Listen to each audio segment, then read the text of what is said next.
तो ये कुछ बातें हैं। तो सबसे पहले मैं यह कह दूं कि आप अपने बच्चों को, बेटों को, बेटियों को, जो भी घर में बच्चे अभी छोटे हैं, इससे वो बड़े होंगे।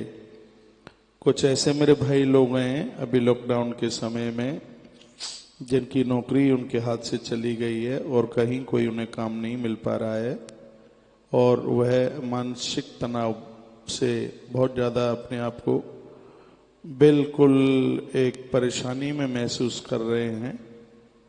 तो आपके लिए यह एक किसी खुराक से कम नहीं होगी ये बात।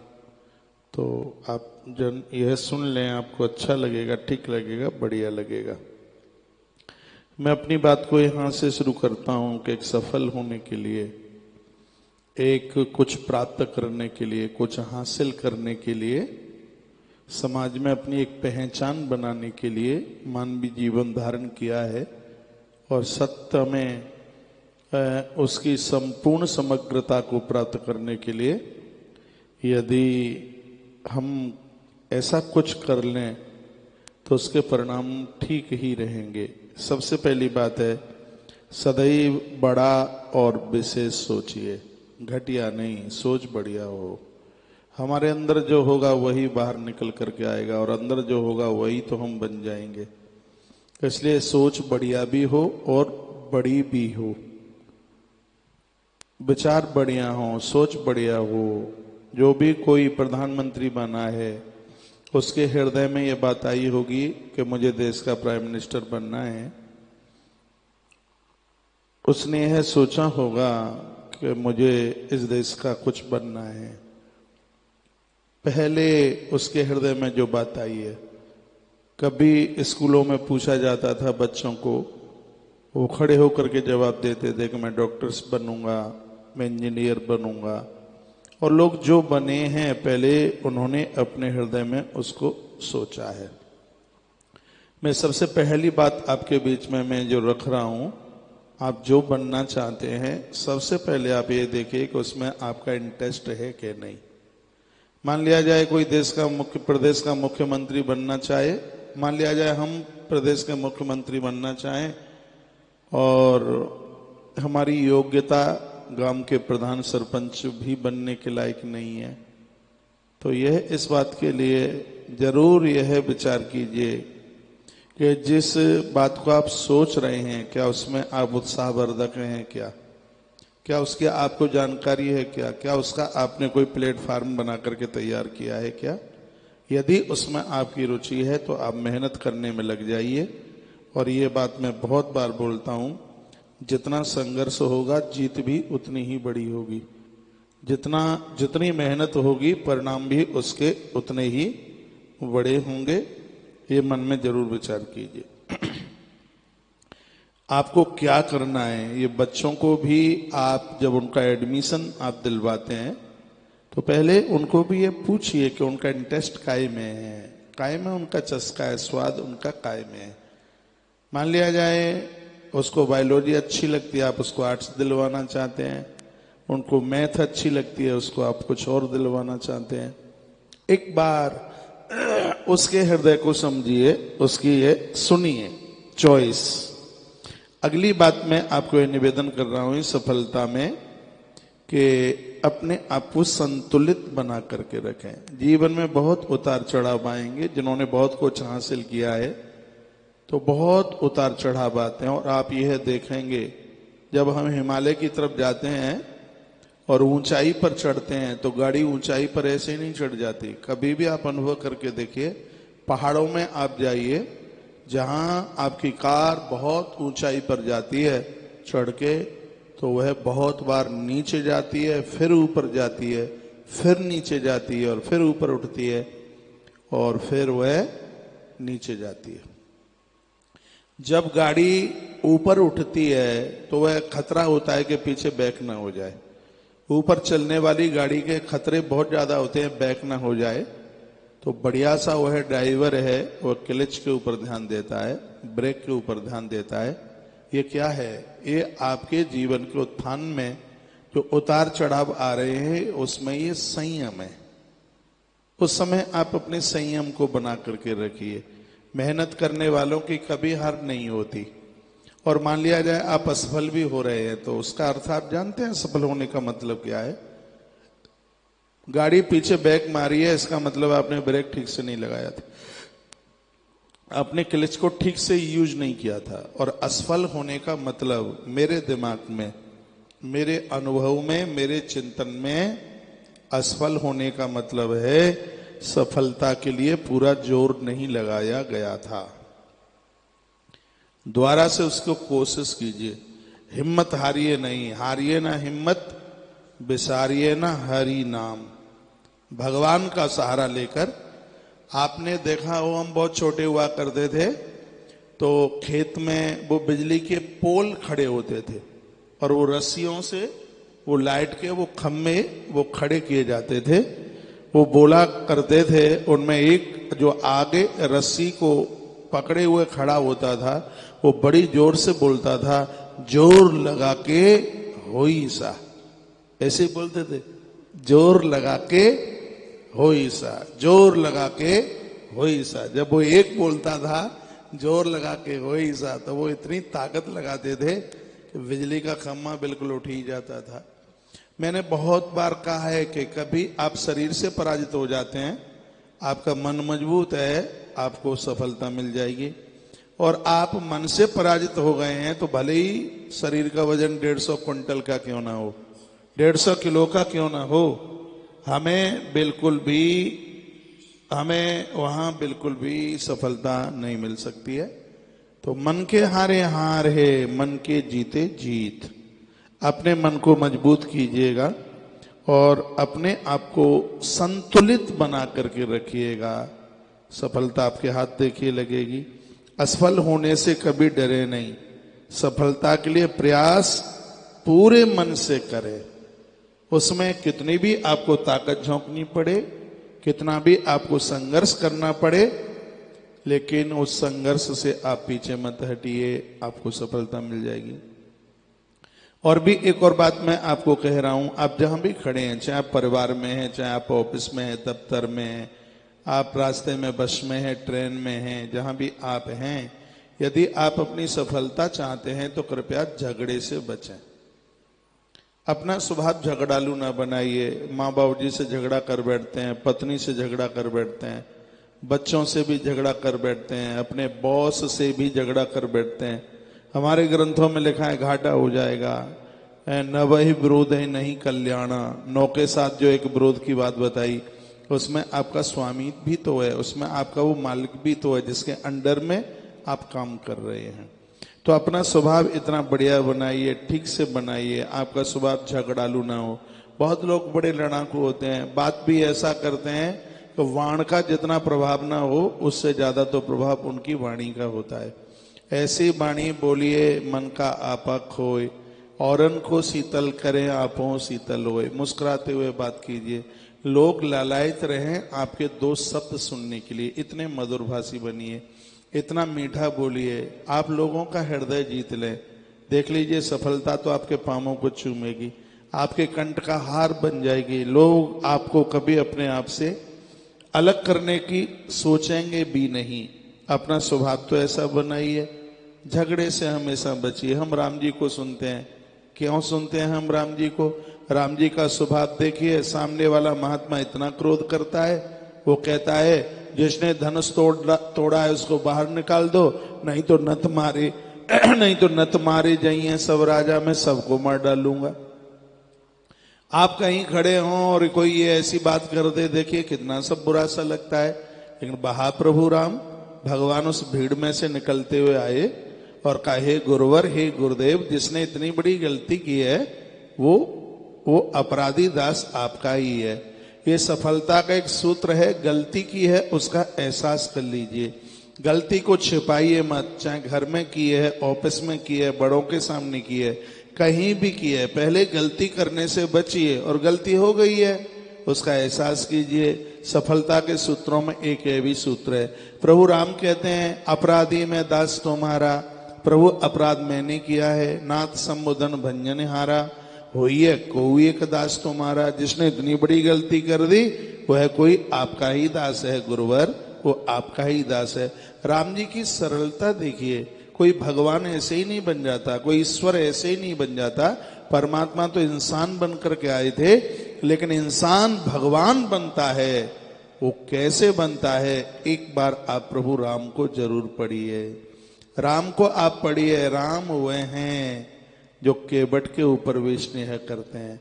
राम वे हैं। देखिए, मैं आपको निवेदन करूंगा, भगवान करे आपको बहुत ऊंचाई मिले, आपको बहुत तरक्की मिले, लेकिन आज की कही गई बात में एक बात को मत भूलिएगा, धरती पर वही इंसान भगवान बनते हैं जिनके पास तक इस धरती का छोटे से छोटा व्यक्ति भी उनके पास तक पहुंच जाए। यही राम का राम राज्य है, यही राम की ऊंचाई है। प्रभु राम जी के पास में उस जमाने का एक छोटे से छोटा व्यक्ति केवट भी उनके चरणों तक पहुंच गया, उनके पांवों तक पहुंच गया। और सीधी सी यह बात है, सीधा सा फॉर्मूला है। आप बहुत ऊंचाई चाहते हैं, छोटे से छोटे व्यक्ति को भी आप जोड़ के रखिए। बंदर और भालू देखो खीखी कर करके भाग जाएं, और ये आश्चर्य सा लगता है कि राम जी ने बंदर भालुओं से युद्ध जीत लिया।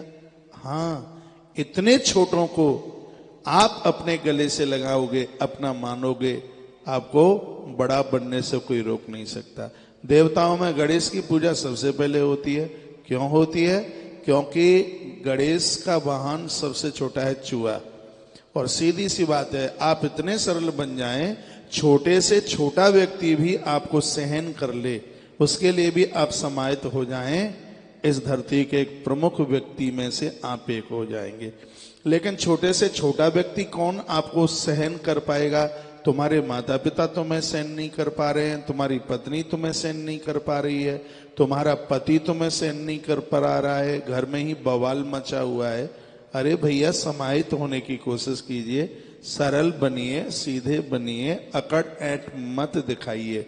आपके पास में आपका था क्या, यही मिला था, यही रहेगा। इस गुणवत्ता को आप अवश्य में स्वीकार करें। आप बहुत सरल बने, आप सीधे बने, झगड़ों से आप बचें। देखिए, आपको सफलता आपके हाथ लगती है कि नहीं। इस समय मुझे बहुत बड़ी संख्या में आप सब जन सुन पा रहे हैं। थोड़ा आप ये विचार करें कि हमारा स्वभाव कैसा है।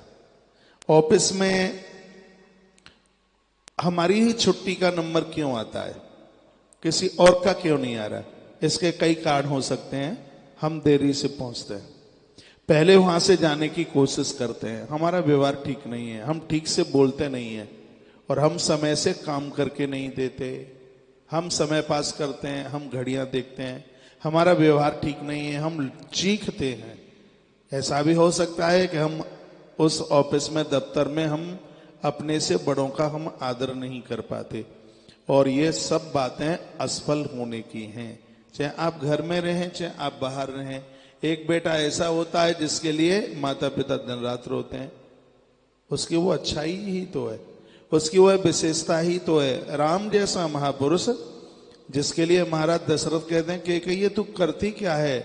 दुश्मन बैरी लोग भी जिसकी बड़ाई करते हैं वह राम हैं।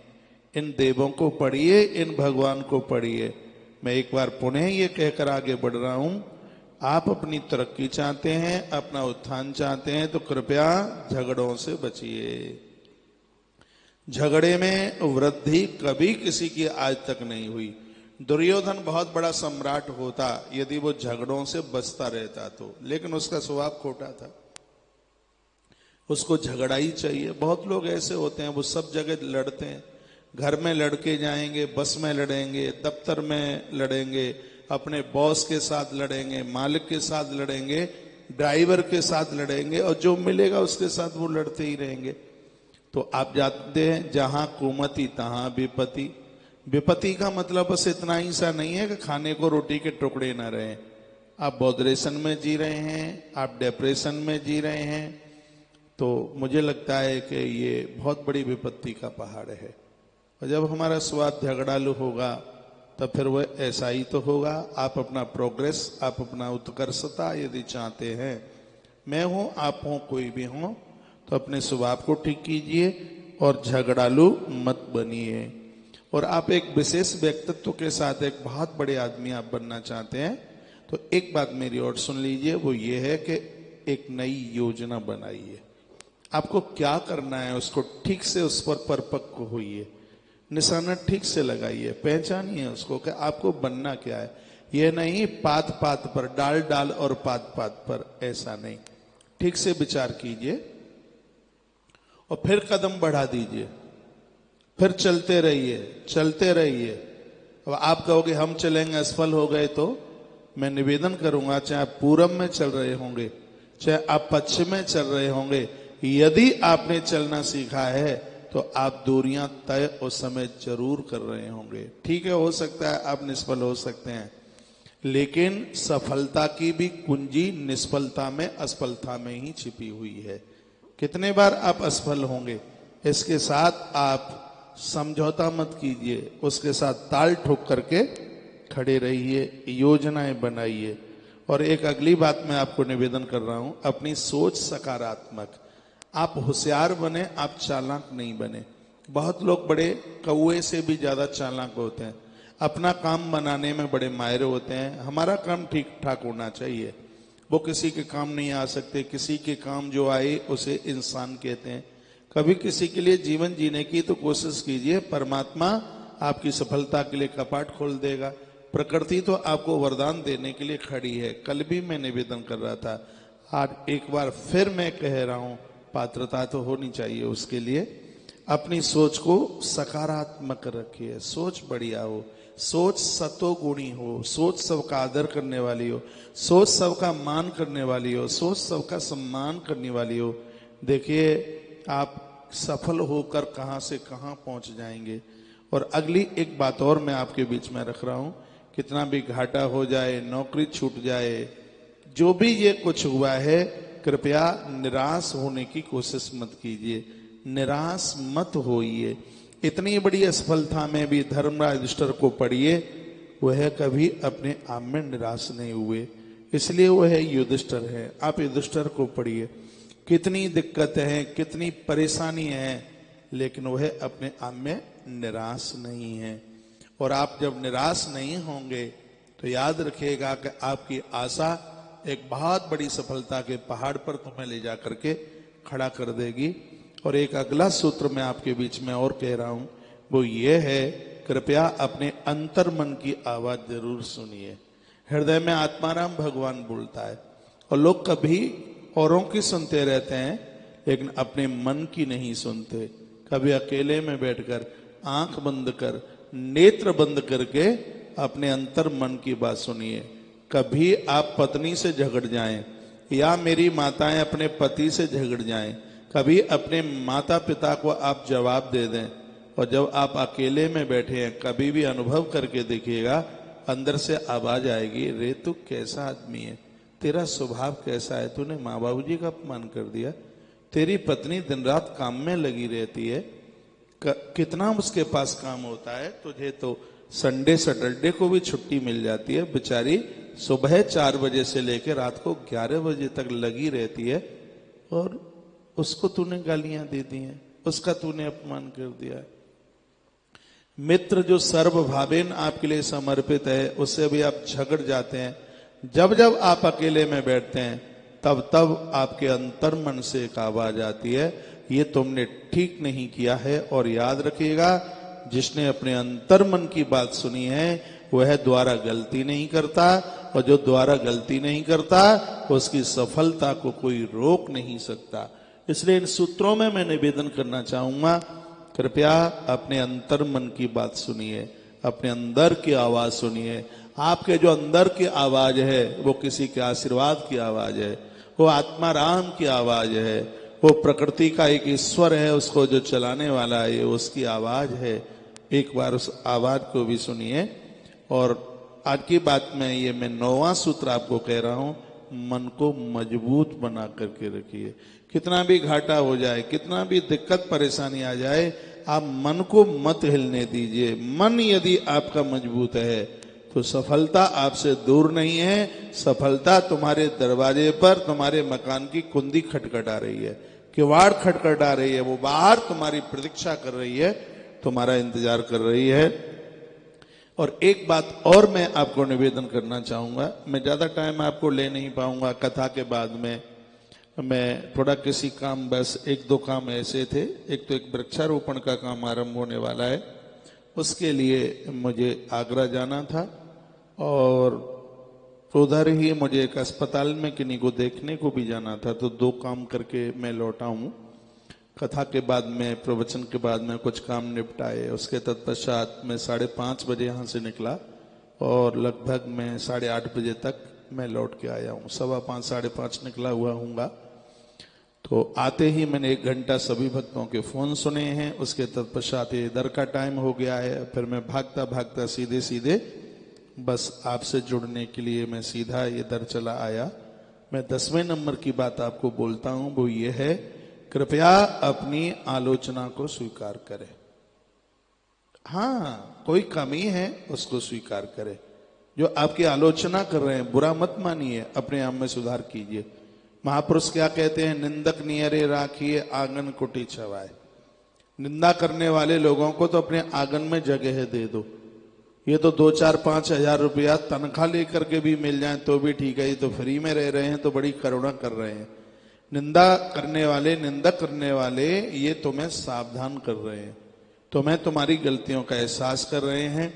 इसलिए अपने आलोचना को जरूर स्वीकार करें, अपनी कमी को जरूर स्वीकार करें। और याद रखिएगा, ऐसा राजा, मंत्री उसको ऐसा कुछ कहता है कि आपकी ऐसी चर्चा है और वो कहता है कि अच्छा तू सुनता रहा और अब इस जगह पर तेरे लिए स्थान नहीं है, तो ऐसा व्यक्ति तो समाप्त हो जाएगा बिल्कुल। आपको अपने बारे में नहीं पता होता जितना कि दूसरों को पता होता है। यदि कोई आपको सुधारने की बात करते हैं, उसको स्वीकार करने की आप कोशिश कीजिए।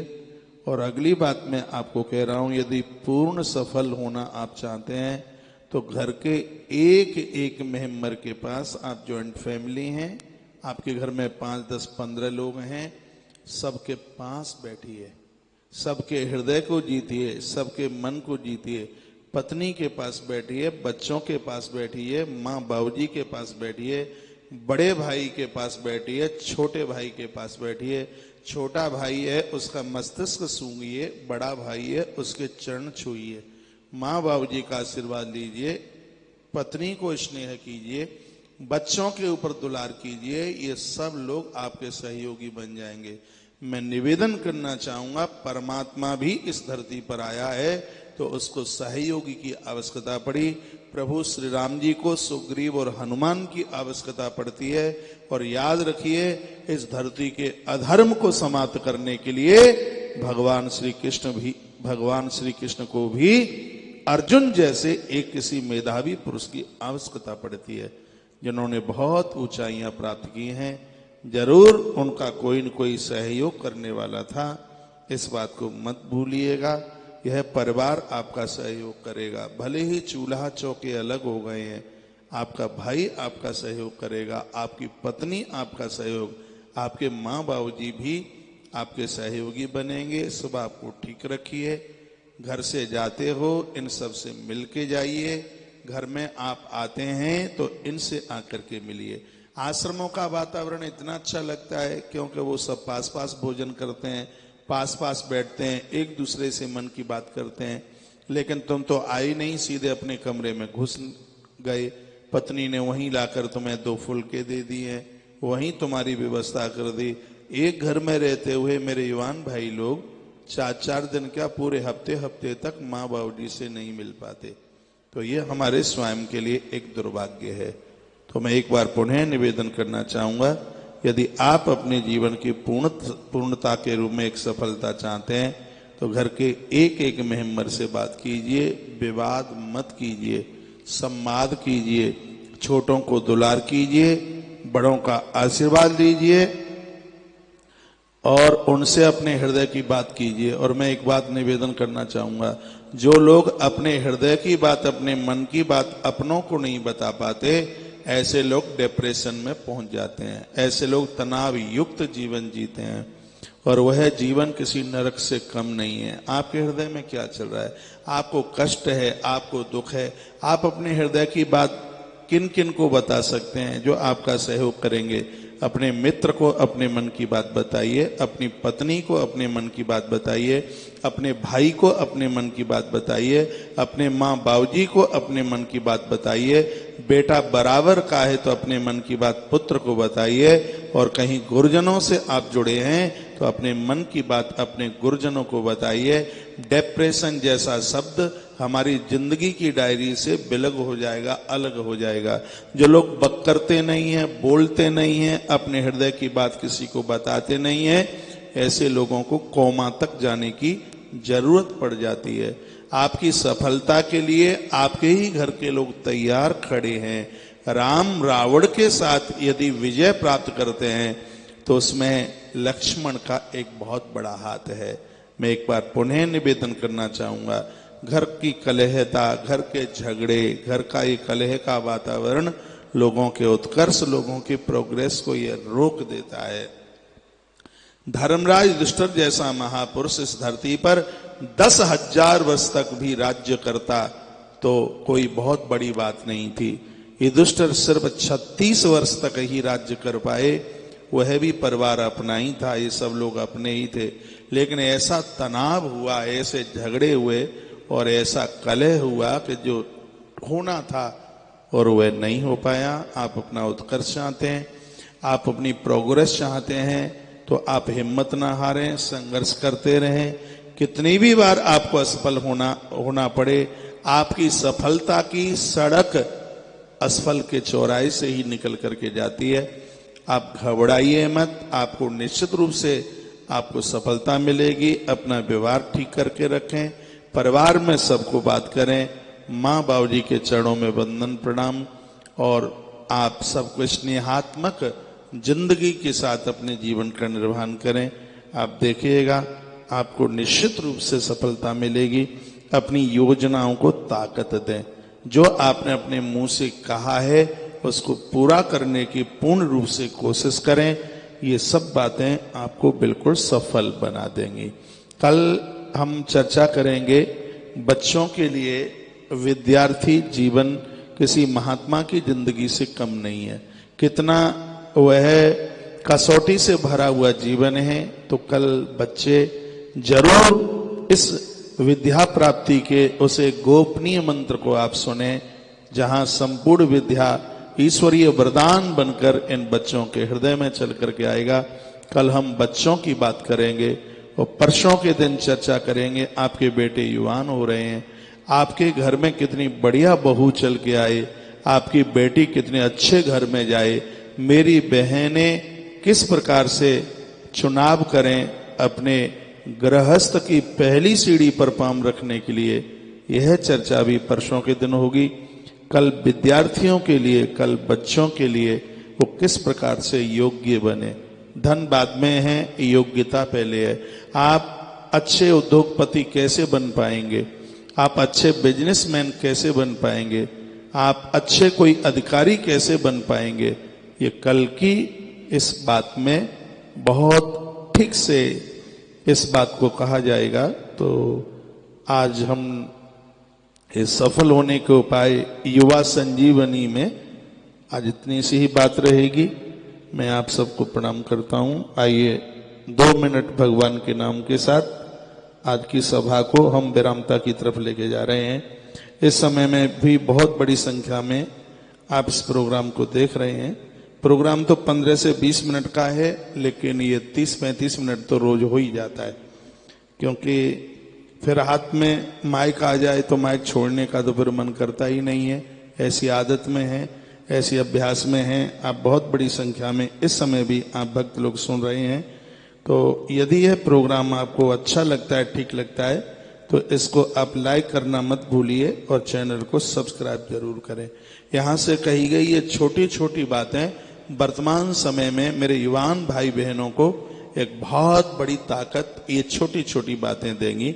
इससे आप संघर्षशील बनेंगे, इससे आप उत्साहित बनेंगे, और कहीं किसी भी क्षेत्र में आप असफल हो रहे होंगे फिर भी आप खड़े होकर निश्चित रूप से सफलता के हिमालय को आप प्राप्त करेंगे। देखिए आप कितने जन मुझे सुन पा रहे हैं। आप एक बार चैनल को सब्सक्राइब जरूर कीजिए। प्रोग्राम अच्छा आपको बढ़िया लग रहा है तो यह YouTube चैनल पर इसको आप लाइक करना न भूलिएगा। जैसे जैसे दिन बढ़ते जाएंगे और भी ठीक से बढ़िया सी बातें ये सब सीखने को मिलेगी। इस प्रोग्राम में मैं सबकी बात करूंगा, मैं अपनी बहनों की बात करूंगा। आज तुम एक पिता की बेटी हो, लेकिन जब आप ससुराल जाओगी, मैंने तो ग्रंथों में पढ़ा है, तुम उस घर को कैसे स्वर्ग बना पाओगी, ये सब आपको सुनने को यह मिलेगा। आप अपने माता पिता के लिए इतना अच्छा करके और अपने आनंद का द्वार कपाट आप कैसे खोल सकते हैं, मैं अपने युवान भाई लोगों को इस बात के लिए मैं यहाँ से वर्णन करूंगा। जो आज बच्चे हैं, कल वो युवान बनेंगे और वर्तमान समय में उनके लिए एक विद्या की कितनी बड़ी वरदानता हो सकती है, उस विद्या की पहल के लिए कल हम ऐसी चर्चा करेंगे। आज मुझे आप ये इजाजत दीजिएगा। चैनल को सब्सक्राइब करना ना भूलिएगा। अच्छा लगा हो प्रोग्राम तो इसको आप लाइक जरूर करें और आइए एक क्षण